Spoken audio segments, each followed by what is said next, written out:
আমাদের হোয়াটসঅ্যাপ গ্রুপটির নাম চল উড়ে বেড়াই। 30শে ডিসেম্বর হঠাৎই আমি একটি মেসেজ করি, কাল কে কে পিকনিক করবি আমার বাড়ি, সবাই চলে আয় দুপুরে। হঠাৎই আবার শুশু ফোন করে আমাকে, ওকেও রাজি করিয়ে ফেলি পিকনিকের জন্য। আর এদিকে গ্রুপের সবাইও রাজি। কি আশ্চর্য করা একটা দিন বলুন তো, সবাই রেডি পিকনিক করার জন্য। আমাদের কাছে আশ্চর্যেরই ব্যাপার, কারণ কোনো একজনের সময় হয়ে উঠলেও আরেকজনের হয়তো হয়ে ওঠে না। আর এইভাবে কোনো প্ল্যানই সাকসেসফুল হয় না। অ্যাট লাস্ট আমাদের বছরের শেষ দিনের ফিস্টটি সাকসেসফুল হলো, তাও আবার এই ক্যাটারার বান্ধবী আর বান্ধবীর বর আছে বলে। একদিনের মধ্যেই কিনে কাটে বাজারঘাট করে সমস্ত রেডি। দিদি ভাই বেলা 11:30 এসেছেন রান্না বান্নায় সাহায্য করবেন বলে। আর এদিকে সুমন বাবুকে বসিয়ে দিয়েছি বিরিয়ানি বানানোর দায়িত্বে। আমাদের গ্রুপের নতুন মাদার ইন্ডিয়া চলে এসেছে 12:30টার সময়, আর আমাদের স্ন্যাক্স পার্টি সবে শুরু হয়েছে। দুই সুন্দরীকে আজকের পিকনিকের সব থেকে বড় দায়িত্ব দিয়েছি, চিকেনের সাটেগুলোকে রেডি করে ফেলা। ঘড়িতে মোটে 1:45 বাজে, আর সবে চিকেন সেদ্ধ হতে বসলো।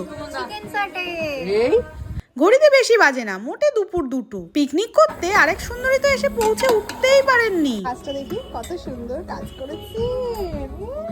দেখো তো তোমরা আমাদের চিকেন সাটেটা রেডি করা আজকে কেমন হয়েছে। চিকেন সেদ্ধ হয়ে গেছে, এবার চাল সিদ্ধ হওয়ার পালা। আর আমি ততক্ষণ একটা ব্যাটার বানিয়ে নিলাম। ওভাবে হাঁ করে কি দেখছো, কেমন লাগছে দেখতে কমেন্ট করে জানিও। বিরিয়ানির চালও নেমে গেছে, এবার দম দেওয়ার পালা। আর এরা দেখো দাঁড়িয়ে দাঁড়িয়ে দেখছে। বিরিয়ানি ততক্ষণ থাক দমে, আর আমরা গিয়ে চলে গেলাম সাটে ভাজতে। আর এই দেখো কে এসে পড়েছে, দুই দেখাবে বলে 5 জন মিলে আমরা সাটে ভাজতে শুরু করে দিলাম। গরম গরম চিকেন সাটে ভেজে নিয়ে চলে গেলাম ছাদে। সবার পেটে ইঁদুর দৌড়াচ্ছে। তোমরা কিন্তু পুরো ভিডিওটা অবশ্যই দেখো।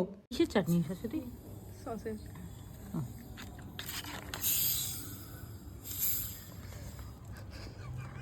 মালটা